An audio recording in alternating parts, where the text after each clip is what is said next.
11ویں فصل سعادت اور شقاوت کے بیان میں۔ جان لے کہ بے شک لوگ ان دو صفات یعنی سعادت اور شقاوت سے کبھی بھی خالی نہیں ہوتے۔ کبھی یہ دونوں صفات ایک ہی انسان میں پائی جاتی ہیں، پس جب انسان کی نیکیاں اور اس کا اخلاص غالب آ جاتا ہے تو نفسانیت روحانیت میں بدل جاتی ہے، یعنی شقاوت سعادت میں تبدیل ہو جاتی ہے۔ مگر جب انسان ہوا و ہوس کی پیروی کرتا ہے تو معاملہ اس کے برعکس ہو جاتا ہے، یعنی سعادت شقاوت میں بدل جاتی ہے۔ اور جب انسان ان دونوں جہتوں کے لحاظ سے برابر ہو تو وہ نیکی کی طرف مائل ہو جاتا ہے، جیسا کہ اللہ تعالیٰ نے فرمایا من جاء بالحسنۃ فلہ عشر امثالھا، سورۃ الانعام آیت 160۔ جو ایک نیکی لائے گا اس کے لیے اس جیسی 10 نیکیاں ہوں گی، اور شاید اس سے بھی زیادہ۔ اس کے لیے میزان قائم کیا جاتا ہے، لیکن جس کی نفسانیت قطعی طور پر اس کی روحانیت میں تبدیل ہو جاتی ہے اس کے لیے میزان کی بھی ضرورت نہیں، وہ بغیر حساب کے آئے گا اور بغیر حساب کے جنت میں داخل ہوگا۔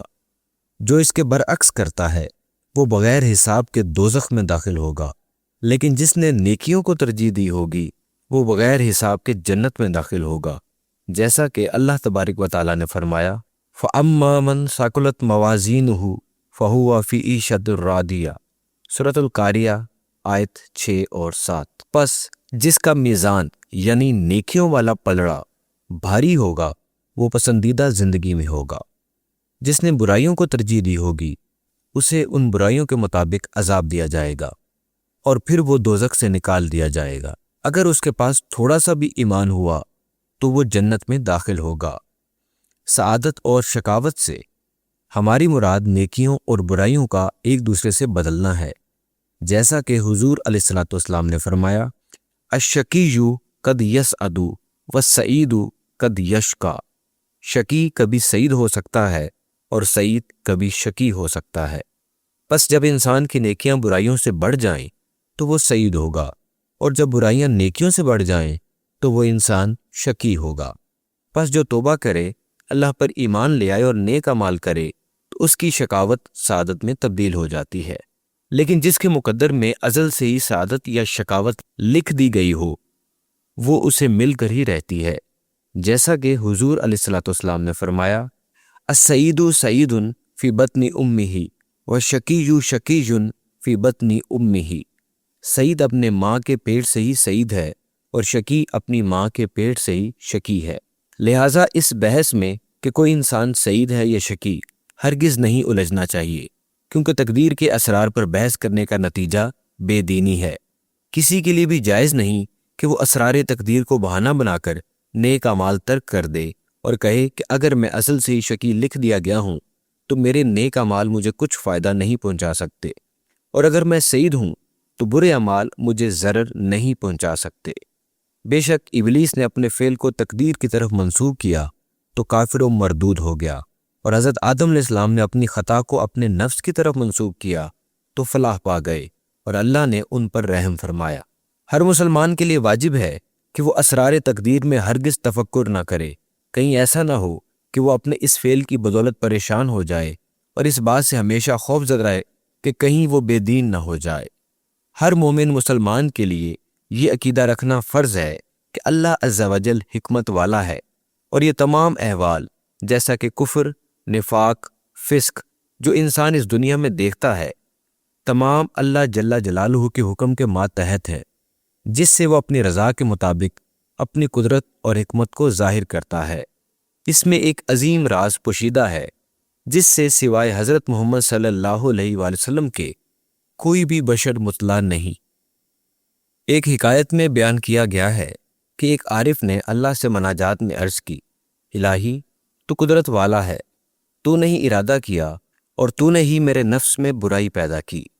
ہاتف غیبی سے آواز آئی اے میرے بندے، یہی شرط توحید ہے جو شرط عبودیت ہے، یعنی اس بات پر یقین رکھنا کہ ہر امر اللہ ہی کی طرف سے ہے اور اللہ کے حکم کے بغیر کچھ بھی ہونا ممکن نہیں۔ عارف نے پھر التجا کی اور کہا میں نے خطا کی، میں نے گناہ کیا اور میں نے اپنے نفس پر ظلم کیا۔ ہاتف غیبی سے آواز آئی میں نے تیری خطاؤں کو بخش دیا اور تیرے گناہوں سے درگزر کیا اور تیرے حال پر رحم کیا۔ پس ہر مومن پر فرض ہے کہ نیک اعمال کو اللہ تبارک و تعالیٰ کی توفیق سمجھے اور برائی کو اپنے نفس کی شامت سمجھے، یہاں تک کہ اللہ کے ان نیک بندوں میں ہو جائے جن کا ذکر اللہ تبارک و تعالیٰ کے اس فرمان میں ہے، وَالَّذِينَ إِذَا فَعَلُوا فَاحِشَةً أَوْ ظَلَمُوا أَنفُسَهُمْ ذَكَرُوا اللَّهَ فَاسْتَغْفَرُوا لِذُنُوبِهِمْ وَمَن يَغْفِرُ الذُّنُوبَ إِلَّا اللَّهُ۔ سورہ آل عمران آیت 135۔ جو لوگ بے حیائی کا کام کریں یا گناہوں کے باعث اپنی جانوں پر ظلم کر بیٹھیں تو وہ ذکر اللہ کریں اور اپنے گناہوں کی معافی چاہیں کہ اللہ کے سوا کون ہے جو گناہوں کو بخشے۔ لہٰذا بندے کی بہتری اور بھلائی اسی میں ہے کہ گناہوں کا سرزد ہو جانا اللہ کی طرف منسوب کرنے کی بجائے اپنے نفس کی طرف منسوب کرے، کیونکہ وہی خالق حقیقی ہے۔ حضور علیہ الصلوۃ والسلام کا فرمان ہے، الشقی والسعید فی بطن امہ، انسان شقی اور سعید اپنی ماں کے پیٹ سے ہی ہے۔ یہاں ماں سے مراد ان چار عناصر مٹی، پانی، آگ اور ہوا کا مجموعہ ہے جن سے بشری قوتیں پیدا ہوتی ہیں۔ پس مٹی اور پانی سعادت کے مظہر ہیں کہ یہ قلب میں ایمان، علم اور تواضع کو زندہ کرتے اور ان کی نشو و نما کرتے ہیں۔ اس کے برعکس آگ اور ہوا جلاتے اور ہلاک کرتے ہیں۔ پاک ہے وہ ذات جس نے ان مخالف اجزاء کو ایک ہی جسم میں جمع کر دیا، جیسے پانی اور آگ کو، نور اور ظلمت کو بادلوں میں جمع کر دیا۔ فرمان حق تعالیٰ ہے، هو الذی یریکم البرق خوفا وطمعا وینشئ السحاب الثقال۔ سورۃ الرعد آیت 12۔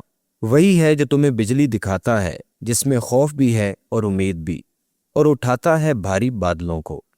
حضرت یحییٰ بن معاذ رازی رحمۃ اللہ علیہ سے سوال کیا گیا، آپ نے اللہ کو کیسے پہچانا؟ جواب دیا، مجموعہ ازداد سے۔ ازداد جمع ہے ضد کی، یعنی مخالف چیزوں کو ایک ہی جسم میں جمع کر دینا۔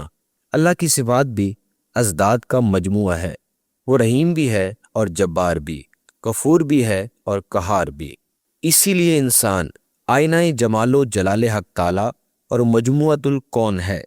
اسے کون جامع اور عالم کبریٰ کا نام دیا گیا ہے۔ مجموعۃ الکون سے مراد عالم موجودات کا خلاصہ، کون جامع سے مراد خلاصہ کائنات، اور عالم کبریٰ سے مراد سب سے بڑا عالم ہے، کیونکہ اللہ تعالیٰ نے اسے اپنے دونوں ہاتھوں یعنی صفت قہر اور صفت لطف سے پیدا فرمایا کہ آئینہ کے لیے دو صفات یعنی کثافت اور لطافت کا ہونا ضروری ہے۔ پس انسان اس میں جامع یعنی اس میں ذات کا مظہر ہے، کیونکہ اس کے علاوہ دوسری تمام اشیاء کو صرف ایک ہی ہاتھ یعنی صفت لطف سے پیدا کیا، جیسا کہ فرشتے اس میں سبوح و قدوس کے مظہر ہیں۔ صفت قہر سے ابلیس اور اس کی اولاد کو پیدا فرمایا، وہ اس میں جبار کے مظہر ہیں۔ اسی لیے شیطان نے حضرت آدم علیہ السلام کو سجدہ کرنے سے سرکشی اور تکبر کیا۔ چونکہ انسان کائنات کی علوی اور سفلی صفات کا مجموعہ ہے، یعنی کہ اعلیٰ ترین اور پست ترین، اسی لیے انبیاء اور اولیاء کرام بھی لغزشوں سے خالی نہیں، لیکن انبیاء اپنی نبوت اور رسالت کے باعث معمولی لغزشوں کے علاوہ کبیرہ گناہوں سے پاک ہوتے ہیں، لیکن اولیاء کرام گناہوں سے معصوم نہیں ہے۔ یہ بھی کہا جاتا ہے کہ بے شک اولیاء کرام ولایت کے کمال کو پہنچ کر کبیرہ گناہوں سے بھی محفوظ ہو جاتے ہیں۔ شیخ شفیق بلخی رحمۃ اللہ علیہ نے فرمایا کہ سعادت کی 5 علامات ہیں: نرم دل، کثرت گریہ زاری، دنیا میں زہد، امیدوں کو کم کرنا، کثرت حیا۔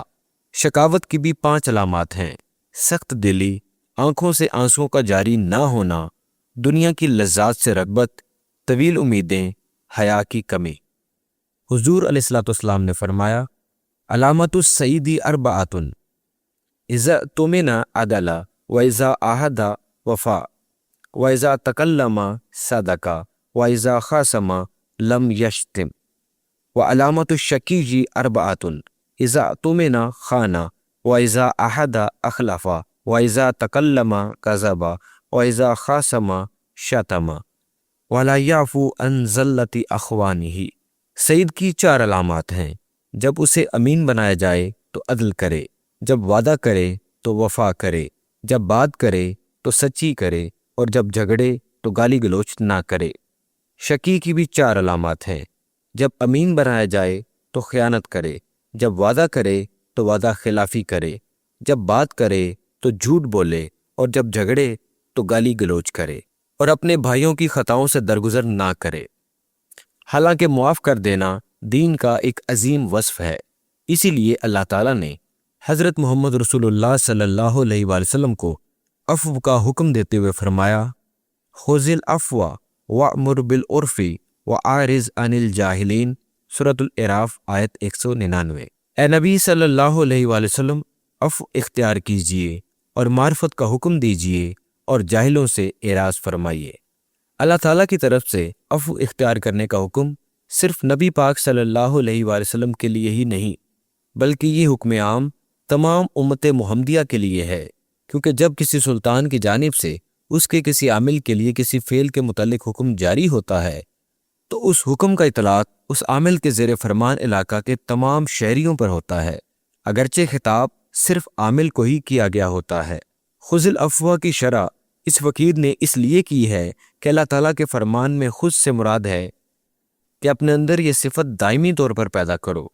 جو لوگوں کی لغزشوں کو معاف کرنا سیکھ گیا وہ اللہ کے اسماء میں سے عفو کی صفت سے متخلق ہو گیا، اسی لیے اللہ تبارک و تعالیٰ نے فرمایا، فَمَنْ عَفَا وَأَصْلَحَ فَأَجْرُهُ عَلَى اللَّهِ، سورۃ الشورى آیت 40۔ جس نے معاف کیا اور اصلاح کی تو اس کا اجر اللہ کے ذمہ ہے۔ جان لو کہ شقاوت کے سعادت میں بدل جانے اور سعادت کے شقاوت میں بدل جانے کا انحصار تربیت پر ہے، جیسا کہ حضور علیہ الصلوۃ والسلام نے فرمایا، کل مولود یولد علی الفطرۃ الاسلامی ولکن ابواہ یہودانہ او ینصرانہ او یمجسانہ۔ ہر بچہ اسلام کی فطرت پر پیدا ہوتا ہے، لیکن اس کے والدین اسے یہودی یا نصرانی یا مجوسی بنا دیتے ہیں۔ یہ حدیث پاک اس بات کی دلیل ہے کہ بے شک سعادت اور شقاوت کی قابلیت ہر ایک میں موجود ہوتی ہے، بس کسی کے لیے کہنا کہ وہ شخص سعید ہے یا شقی مناسب نہیں، بلکہ یہ کہنا مناسب ہے کہ جب نیکیاں برائیوں پر غالب آ جائیں تو وہ سعید ہے، اور اسی طرح اس کے برعکس جو اس کے علاوہ کوئی بات کہتا ہے تو وہ گمراہ ہے، کیونکہ یہ اعتقاد رکھنا کہ انسان بغیر عمل اور توبہ کی جنت میں داخل ہوگا اور بغیر گناہوں کے دوزخ میں داخل ہوگا، یہ قول آیات قرآن کے خلاف ہے، کیونکہ اللہ تبارک و تعالیٰ نے جنت کا وعدہ نیکوکاروں اور اہل ایمان سے کیا ہے، اور دوزخ کا وعدہ کافروں، مشرکوں اور گناہ گاروں سے کیا ہے، جیسا کہ اللہ تبارک و تعالیٰ نے فرمایا، من عمل صالحا فلنفسہ ومن اساء فعلیہا، سورہ حامیم السجدہ آیت 46۔ جو نیک اعمال کرتا ہے اپنے نفس کے لیے، اور جو برائی کرتا ہے وہ بھی اپنے نفس کے لیے۔ نیز فرمایا، الیوم تجزی کل نفس بما کسبت لا ظلم الیوم، سورۃ المومن آیت 17۔ آج کے دن ہر کسی کو وہی بدلہ دیا جائے گا جو وہ کرتے رہے، آج کے دن کسی پر ظلم نہیں۔ وَأَن لَيْسَ لِلْإِنسَانِ إِلَّا مَا سَعَىٰ، سورۃ النجم آیت 39۔ بے شک انسان کے لیے وہی ہے جس کے لیے وہ کوشش کرتا ہے۔ وَمَا تُقَدِّمُوا لِأَنفُسِكُم مِّن خَيْرٍ تَجِدُوهُ عِندَ اللَّهِ، سورۃ البقرہ آیت 110۔ اور جو نیکی اپنے لیے آگے بھیجو گے اسے اللہ کے ہاں پاؤ گے۔